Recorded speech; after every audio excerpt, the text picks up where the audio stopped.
மாநாடு என்பது இத்தனாயிரம் பேர் ஒன்றாக இணைந்து போதை இல்லாத தமிழகத்தை நம்முடைய காலத்துல உருவாக்க வேண்டும் என்கின்ற ஒற்றை இலக்கில வந்திருக்கு.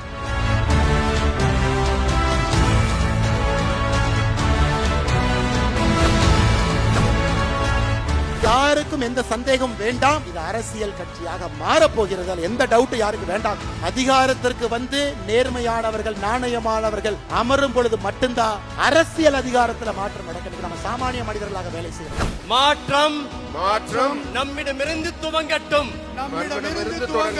போதை இல்லாத தமிழகம் பிறக்கட்டும். மாறுவோம், மாற்றுவோம்.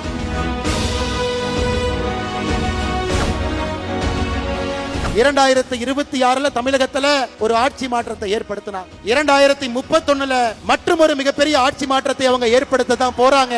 அதுல யாருக்கும் எந்த விதமான சந்தேகம் வேண்டாம்.